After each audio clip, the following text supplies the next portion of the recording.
शिवाय नमस्तुभ्यं। ये शिव कृपा, शंकर की उदारता, ये शिव करुणा। अब सुनो दिल से, जितने लोग आस्था पर कथा सुन रहे हैं, जितने फेसबुक यूट्यूब पर सुन रहे हैं और जितने इस पावन प्रागण्य में कथा सुन रहे हैं, आप दिल से सुनो, हृदय से। ये भी मत देखो कि कहां बैठे हो, बस जहां मौका मिल जाए, जहां जगह मिल जाए।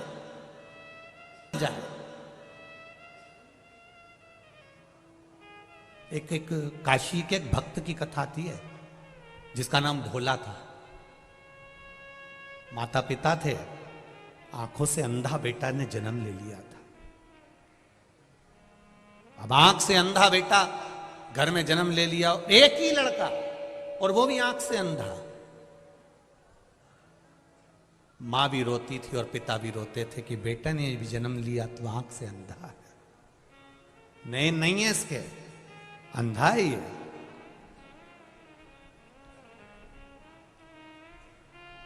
बेटे को जैसे तैसे माता पिता ने पाल पोस कर बड़ा करा। अब घर में अगर कोई विकलांग है, कोई का पांव नहीं, कोई का हाथ नहीं, कोई के शरीर में रोग है या बीमारी है और उसका कोई नहीं है, तो माँ बाप तो यही सोचते हैं ना कि हम तो है ना, जब तक है हम तो अपने बच्चे को संभालेंगे, जब तक जीवन मिला है, मनुष्य की देह। मेरा बेटा है, मुझे संभालना है। अंधे बेटे को, जिसका नाम उन्होंने काशी में भोला रख दिया था, उस भोला को वो संभाल रहे। हमारा सनातन धर्म बड़ा विचित्र बात कहता है, ना अंधे को देखकर कभी हंसना है, ना लूले को देखकर कभी हंसना है, ना अपंग को, ना कोई का हाथ पांव, किसी के नेत्र, कुछ भी तकलीफ में हमें कभी नहीं हंसना।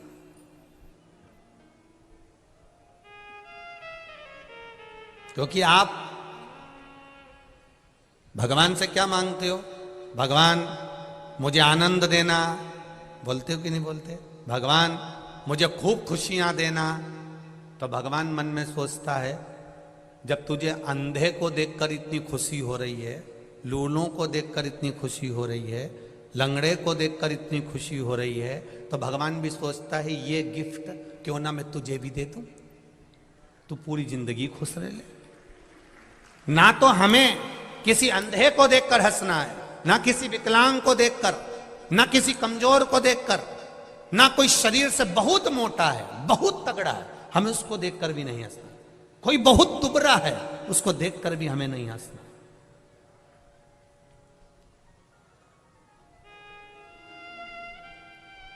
और यदि हम उसको देखकर हंस रहे हैं, हम उसके ऊपर एक उंगली उठा रहे हैं, हम उसको देखकर थोड़ा ठिठोली कर रहे हैं, तो ये तैयारी रखना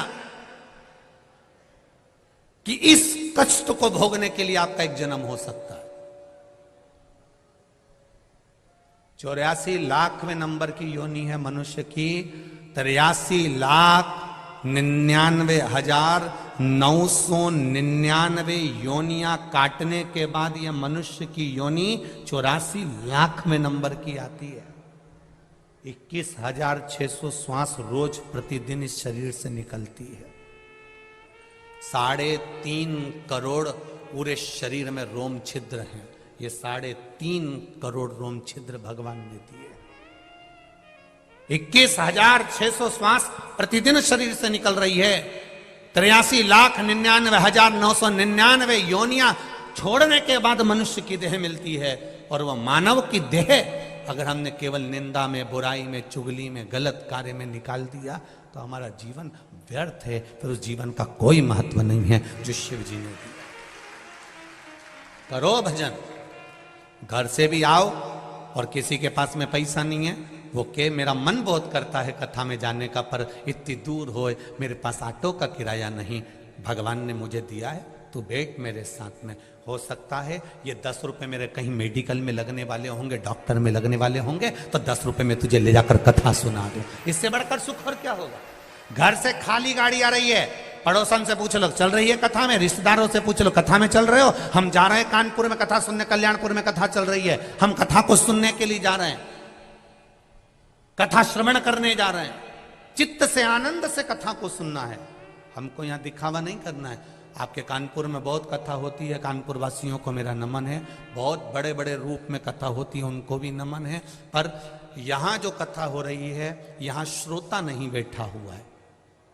ये जो समिति कथा करा रही है, यजमान कथा करा रहे हैं, या जितने भी लोग सेवा में लगे हुए हैं, उनसे एक ही निवेदन करूंगा, यहाँ कथा सुनने के लिए श्रोता नहीं बैठा है। यहाँ जितने भी आएंगे वो भोला आएगा और भोला का भगत आएगा, इसके सिवा कोई नहीं। जो शंकर का प्रिय है, जो शिव का प्रिय है, वही यहाँ पहुंचने वाला, उसके सिवा कोई नहीं पहुंचने वाला। ये तो संबंधों की बात है। किसी के यहाँ शादी होती है, अभी शादी का सीजन चल रहा है। बोलो री जी सही है कि गलत है? खूब शादी का सीजन चल रहा है। किसी की बहन के यहाँ शादी, किसी के काका जी के शादी, किसी के मामा जी के शादी, किसी की बुआ जी के यहाँ शादी। तो जिसके रिश्तेदार के यहाँ शादी है तो रिश्तेदार को जाना पड़ेगा। जिसके जैसे संबंध होते हैं वो शादी में वैसा ही पहुंचता है। अब उनका संबंध वहां शादी में था तो वो शादी में चले गए। आपका संबंध महादेव से था, इसलिए यहां आ गए। ये तो संबंधों की बात है। ये तो आपका संबंध कैसा है ये मालूम पड़ता है कि संबंध कहां नहीं बना है, कहां पहुंचे हो आप। भोला की आंख नहीं है, भोला आंखों से अंधा है। पर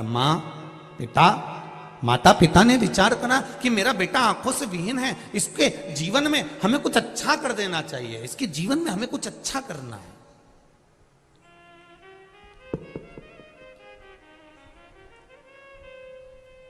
खूब अच्छा करने का प्रयास करो।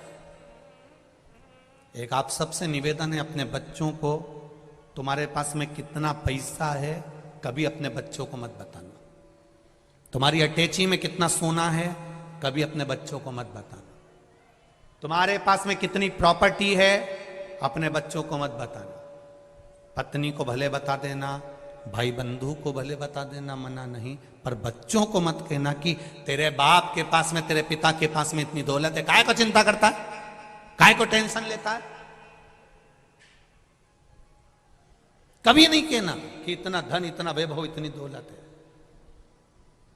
बच्चों से कहो पढ़ाई करो, विद्याध्ययन करो, मेहनत करो, और अच्छी मेहनत करो और दिल से करो। और मेहनत कर कर तुम्हारे पिता ने जैसे कमाया है वैसा तुम कमाओ। बाप की जागीर पर कभी ऐश ना करना। अपने बच्चों को बताओ। भोला के माता पिता ने विचार करा कि भोला एक दिन शरीर हमारा छूट जाएगा और भोला आंख से अंधा है, कुछ करा जाए व्यवस्था, क्या करा जाए। तो उन्होंने कहा कि ये आंख से अंधा लड़का करेगा क्या? ना तो नौकरी कर सकता, ना सर्विस कर सकता, ना कुछ करेगा। एक काम करते हैं, इसको शंकर जी के मंदिर जाना सिखा देते हैं, इसको मंदिर तक ले जाना सिखा देते।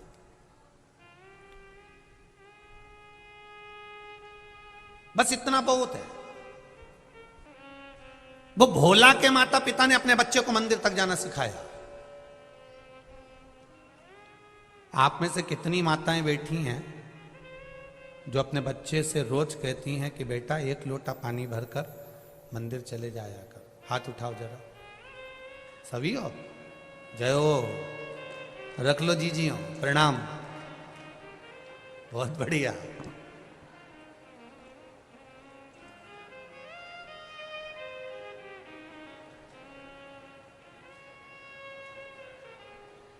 प्रणाम, आपको नमन।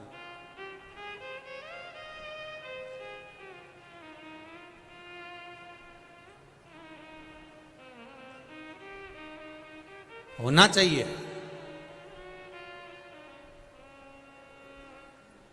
हम पहले भी कथा में कहे और आज फिर कह रहे हैं, संसार में होने वाले क्राइम को, संसार में होने वाले जितने भी बुरे काम हैं, क्राइम है, इसको शासन कभी नहीं रोक सकता। इसको शासन कभी जिंदगी में नहीं रोक सकता।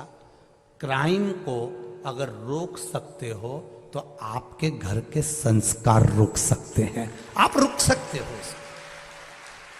आप अपने बच्चों को अच्छा संस्कार दीजिए, क्राइम होना बंद हो जाएगा। प्रशासन कितना रोकेगा? सरकार कितना रोकेगी?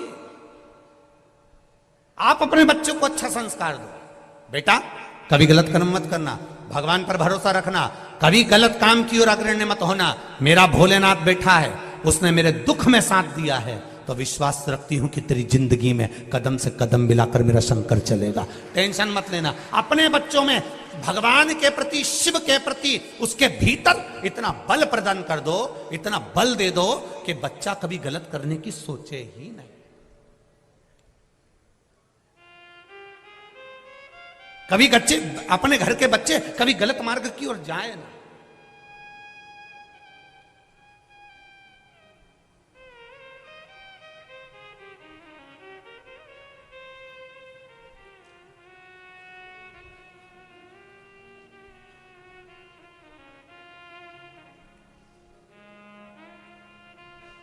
गलत मार्ग की ओर वो बच्चे प्रशस्त ना हो, आगे ना बढ़े।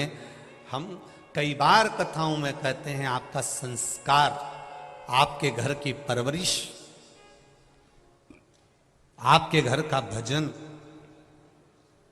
आपके घर की भक्ति ये गलत कार्य को रोक सकती है। यहाँ इतनी माताएं बैठी हैं और इतने पुरुष बैठे हैं, इसमें 70-80 वाले तो बहुत कम हैं।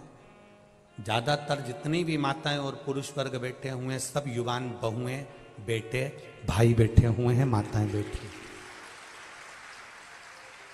क्योंकि बुजुर्ग माताओं को तो ये लगता है कि भाई महाराज कथा करने आए हैं, ढेर भीड़ हो रही होगी, पैदल भी खूब चलना पड़ता है, तो बुजुर्ग लोग कथा तक पहुंच नहीं पाते। वो कहते हैं हम आस्था पे ही सुन लेंगे, फेसबुक यूट्यूब पर ही सुन लेंगे। पर युवान जो बेटे हैं, बेटियां हैं, माताएं हैं, इनके मन में एक ललकता रहती है कि एक बार मैं शिव महापुराण की कथा शंकर भगवान की छत्र छाया में बैठकर सुनूं। क्योंकि जहां कथा होती है उसकी छत्र छाया में बैठकर कथा का रस तत्व ग्रहण करूं, ये इनके भीतर की जागरूकता करती। अब कहो,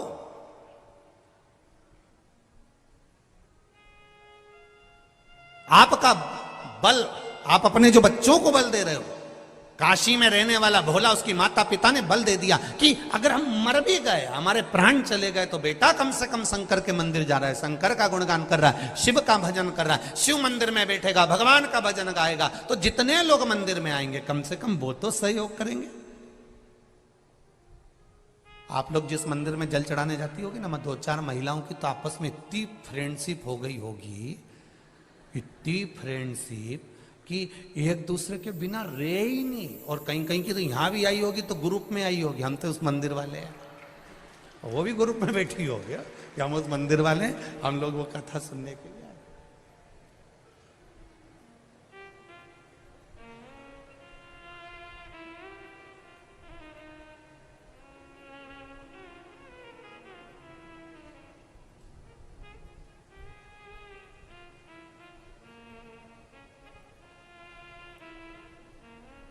अब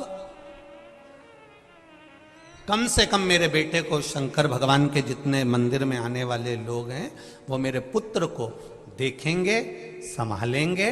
हमारे प्राण छूट भी गए तो हमारे बच्चे को कम से कम मंदिर में आने वाले देख लेंगे, संभाल लेंगे। ये जानकर माता पिता ने अपने पुत्र को शिव मंदिर ले जाना चालू कर दिया। बेटा बड़ा हो गया, मंदिर जाते रहे। एक दिन माता पिता ने अपने बच्चे से कहा कि हम पर गांव जा रहे हैं, वहां से आए, तब तक तुम शिव मंदिर में बैठना। माता पिता पर गांव निकल गए और दूसरे गांव से आ रहे थे तो कहीं एक्सीडेंट हो गया और दोनों माता पिता के प्राण छूट गए।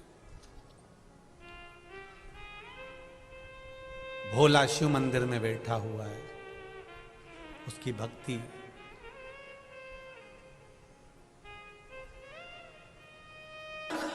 उसको नहीं मालूम कि मेरे माता पिता मर चुके हैं, मेरे माता पिता चले गए, प्राण छूट गए, पर जल बरस रहा है, नेत्रों से जल बह रहा है, लगातार बह रहा है। एक भाई वहां रोज जल चढ़ाने आता था शिव जी के मंदिर में, उसने पूछ लिया, आज तेरा आंखों से जल बह रहा है, आंसू निकल रहे हैं, क्या बात है? भोला कहता है मेरे माता पिता पर गांव गए, अभी तक आए नहीं है। उनका इंतजार करते करते मैं सुबह से थक गया, चल मैं तुझे घर छोड़ देता हूं। जो रोज शिव जी के मंदिर में जल चढ़ाने आता था, उसने भोला का हाथ पकड़ लिया। जिसका कोई नहीं होता उसका भोलेनाथ होता है। इतना भगवान विष्णु ने कहा होगा। भगवान विष्णु उतना ही देंगे जितना तुम्हारी किस्मत में, जम के बोलो जरा, लिखा होगा। पर भोलेनाथ उतना देंगे कितना, ना तो वो ब्रह्मा जी का लिखा हुआ देखते हैं, ना वो विष्णु जी का लिखा हुआ देखते हैं, ना वो भाग्य का लिखा हुआ देखते हैं। वो तो केवल इतना देखते हैं कि मेरे दरवाजे पर आया है और मुझे देना है, बस खत्म। उसे कोई मतलब नहीं, उसे कोई मतलब नहीं। आया वो भस्मासुर आकर खड़ा हो गया, और भस्मासुर कौन था ये भस्मासुर? कितना कितना भगवान शंकर का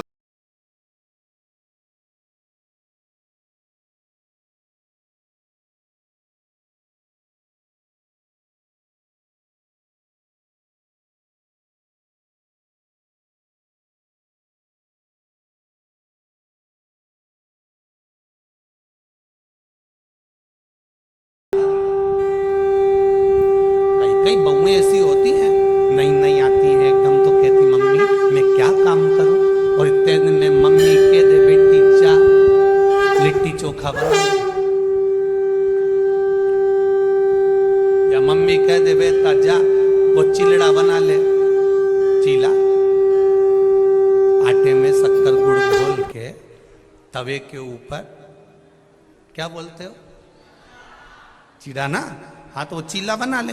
अब वो बहू को पहली बार माँ ने कहा जा, अब तू पूछ रही कि क्या करूं क्या करूं क्या करूं, तो चीला बना ले। अब नई बहू और चीला बना के बता दे, गारंटी है, आप भी बना कर देखना, हमने तो कई बार प्रैक्टिकल करा है, बनता ही नहीं। पहला चीला तो बिगड़ता ही है, उसको कितना ही घी डाल दो और उसके बाद वो घोल डाल के फैला दो, फैलाने के बाद उसको जो खोचा होता है ना, उससे ऊपर बनाओ तो ढेला हो जाए, ढेला, और फिर वो किसी काम का नहीं होता। तो नई नवेली बहू पूछती है माँ क्या बनाओ, और माँ बोल दे चीला बना ले, और इतने में बनाया वो तो ऐसा बन गया। उसने सोचा करूं क्या, तो उसने चूल्हे में ही डाल दिया। सास को खुशबू आई, क्या जल रहा है, कहीं नहीं, चीला देख के मेरा दिल जल रहा है। अब बोल तो सकती थी कि वो चीला जल गया, अब बोले तो बोले क्या।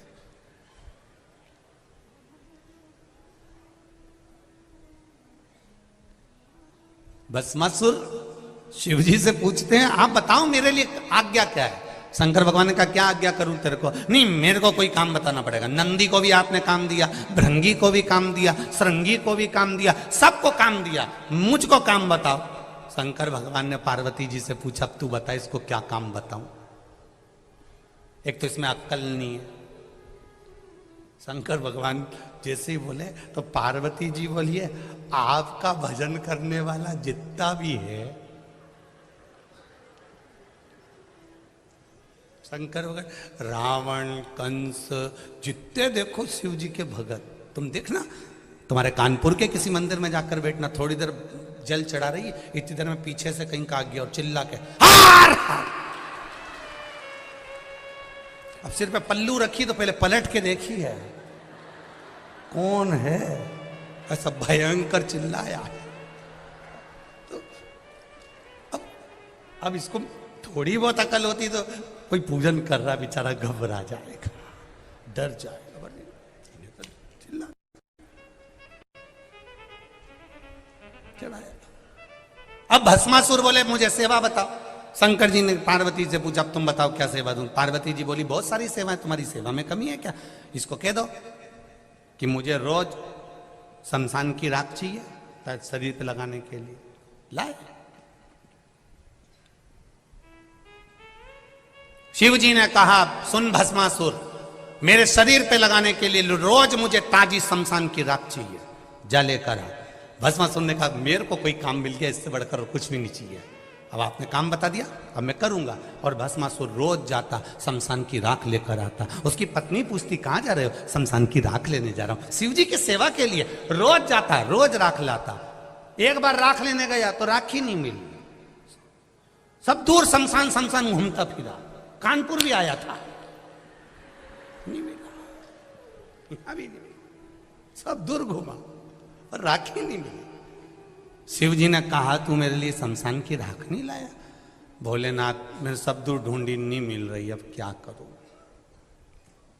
इतने में इसने अपनी पत्नी से पूछा मेरे भोलेनाथ जी के लिए शमशान की राख नहीं मिल रही है, मुर्दे ही नहीं आ रहे हैं, अब क्या करूं?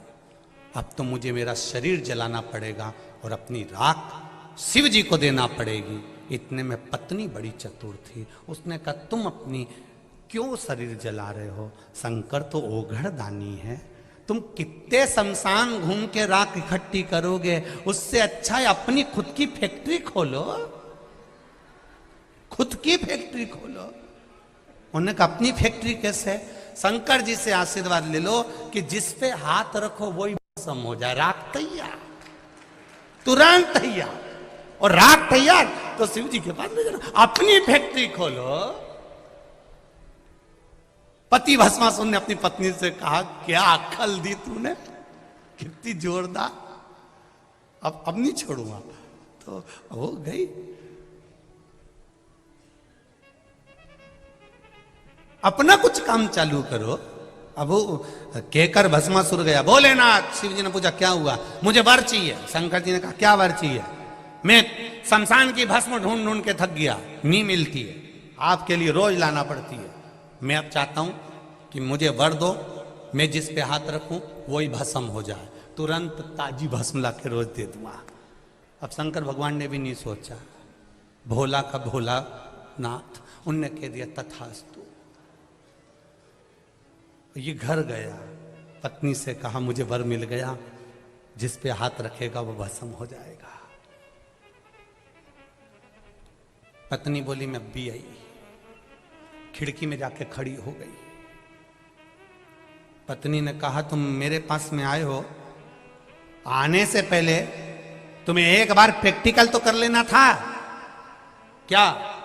शंकर भगवान ने वर दिया है, कोई भरोसा नहीं है। शिव जी ने वर दिया, कोई भरोसा से ही आया। इसका पांव रखते से ही मालूम पड़ गया शंकर जी के कि भस्मासुर आया। कोई कोई बहू जब सास के कमरे में आती है या कमरे से निकलकर सामने से जाती है तो सास समझ जाती है कि बड़ी है कि मंजली है कि संजली है। उतने में समझ जाती है उसके पांव की धमक से। कहीं कहीं की तो ऐसी चले कि दो चार सामान गिराती गिराती जाए, और कहीं की ऐसी चले कि बच्चा उनका चिमटा चिमटी खोलती जाए,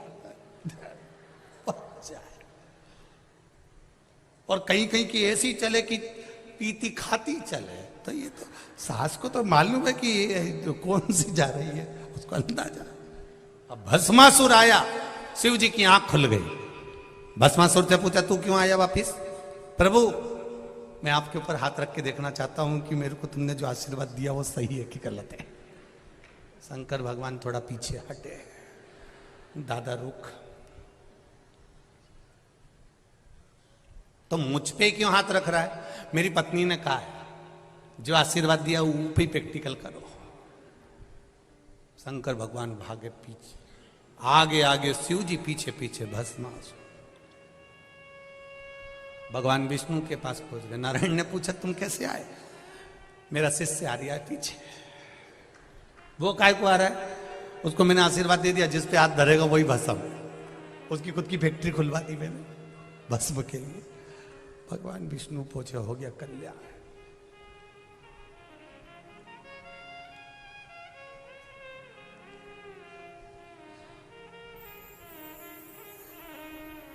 रावण को बाबा तूने लंका दिया रे, भस्मासुर को तूने कंकण दिया। उसकी करुणा। हम फिर कहेंगे, कानपुर कल्याणपुर वालों को तो मौका मिला है सुनने का, क्या देगा वो 3 महीने में, ये तो वही जान सकता है, हम वर्णन नहीं कर सकते। इतना जरूर जानते हैं, आप दिल से कथा सुनो, जहां बैठे हो, चाहे टीवी के सामने, चाहे मोबाइल पर, जहां बैठकर कथा सुन रहे हो, चाहे इस पंडाल में बैठकर कथा सुनो, दिल से सुन लो। यहां दिखावे का काम नहीं है। हम लोग भी शिव महापुराण की कथा के माध्यम से आपको केवल इतना कहना चाहेंगे, दिखावे से कभी शिव प्रसन्न नहीं होता। सरल बनकर, सहज बनकर हृदय से शंकर की भक्ति को धारण करो। जितना सरल बनकर करोगे, झूठ कपट और प्रपंच से कभी शिव प्रसन्न नहीं हुआ, कभी प्रसन्न नहीं हुआ। सारी समस्या का हल एक लोटा जल है, पर छल से चढ़ाया गया जल भी शिव को स्वीकार नहीं है। आप छल से मत चढ़ाओ। 3 घंटे की कथा में से आधा घंटा तो हमारा आशीष भैया ले लेता है, बचते हैं 2.5 घंटे। चुप रहकर, मौन रहकर जितना आनंद ले सकते हो, हम तो 7 दिन लुटाने के लिए आए हैं, जितना आपके भीतर आप ले सकते हो और जो बाबा से कह सकते हो। कुबेर भंडारी की ये कथा है, दिल से कहो, दिल से सुनो। वो दिल से कहोगे और दिल से सुनेगा तो दिल से दिए बिगर रहेगा नहीं, निश्चित। दिल से सुनो, ना अपने को कुर्सी देखना है, ना सोफा देखना है, जहां जगह मिलती जाए वहां बैठते जाओ, कथा सुनते, जो मौका मिले, जैसा मौका।